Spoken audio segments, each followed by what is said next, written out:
Dans la Bible, on trouve beaucoup de personnes fortunées, comme Abraham, Jacob, David, pour qui l'argent ne constituait pas un frein pour servir Dieu. Mais les Écritures nous présentent également des personnes pour qui l'argent était un vrai problème.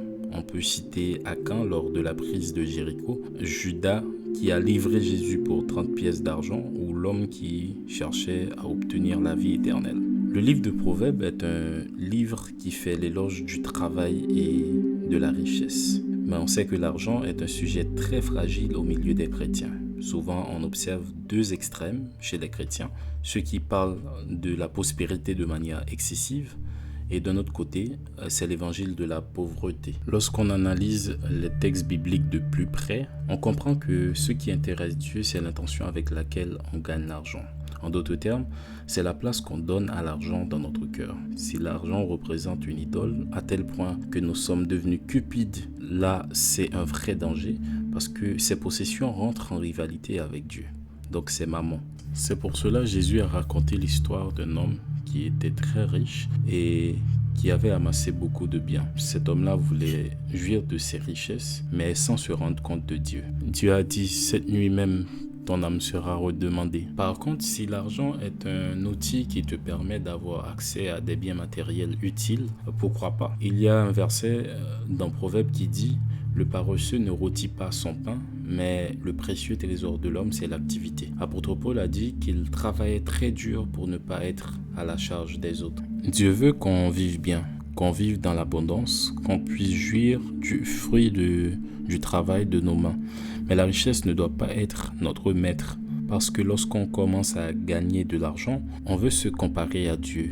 On commence à s'enorgueillir, on commence à se comporter comme si on était les maîtres du monde. Alors qu'en Psaume 24, verset 1er, il est bien écrit que à l'Éternel, la terre est ce qu'elle renferme, le monde est ce qu'il habite. Il faut reconnaître la suprématie de Dieu sur cette création. Il faut reconnaître que c'est Dieu qui a tout créé et qui les a mis à notre disposition. C'est pour cela qu'il est écrit en 1 Timothée chapitre 6, verset 17, « Recommande aux riches du présent siècle de ne pas être orgueilleux et de ne pas mettre leur espérance dans des richesses incertaines, mais de la mettre en Dieu, qui nous donne avec abondance toutes choses pour que nous en jouissions. Recommande-leur de faire du bien, d'être riches en de bonnes œuvres, d'avoir de la libéralité, de la générosité et de s'amasser ainsi pour l'avenir un trésor placé sur un fondement solide afin de saisir la vie éternelle, la vie véritable. » On peut remarquer que Dieu nous a révélé plusieurs principes qui sont liés à l'acquisition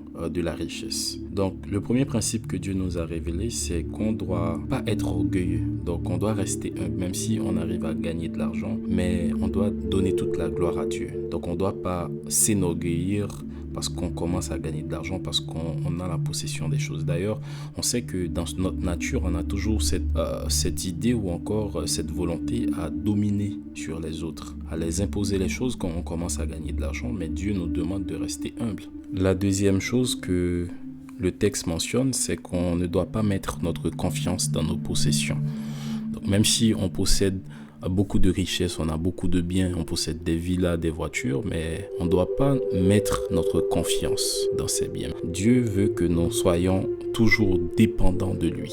Donc même si on arrive à gagner beaucoup d'argent, mais on doit rester comme des enfants pour Dieu. Donc ce qui veut dire que Dieu doit être toujours notre pourvoyeur, celui qui nous donne à manger, celui qui nous trouve du pain, mais on ne doit pas placé. C'est comme si on fait plus confiance à Dieu. Maintenant, notre confiance, c'est dans nos richesses. Donc maintenant, ça devient de l'idolâtrie. C'est comme si c'est notre Dieu. Et là, maintenant, ça devient très compliqué. Le texte nous dit également que nous devons pratiquer le bien. Ce qui veut dire nous devons acquérir les richesses dans de bonnes conditions. Donc, on ne doit pas faire de mauvaises choses pour avoir de l'argent, mais on doit travailler, donc on doit avoir une conscience tranquille lorsqu'on gagne l'argent. Dans un deuxième temps, il nous dit qu'on doit pratiquer la libéralité.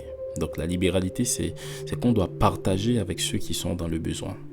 D'ailleurs, il y a un verset biblique qui nous dit que si on gagne l'argent, on ne doit pas le gagner seulement pour nous, mais on doit le gagner afin de partager avec ceux qui sont dans le besoin. Donc, on doit être dans la libéralité, donc partager avec ceux qui sont dans le besoin, les pauvres, et on doit pratiquer la générosité. Le texte continue pour dire que c'est ainsi qu'on amasse un trésor placé sur un fondement solide. Donc c'est quand on partage, quand on reste dans l'humilité, quand on partage nos biens, quand on gagne de l'argent dans de bonnes conditions, c'est à ce moment-là qu'on commence à amasser un trésor pour la vie éternelle. Ce qui veut dire, certes, on peut vouloir être riche, on peut vouloir de l'argent, mais nous devons avoir l'argent dans de bonnes conditions. Nous devons travailler avec une bonne conscience et en faisant ce qui est bien. Et en même temps, nous devons rester dans l'humilité. Quelle que soit la quantité, quelle que soit la somme d'argent que vous possédez, quelles que soient vos acquisitions et vos possessions,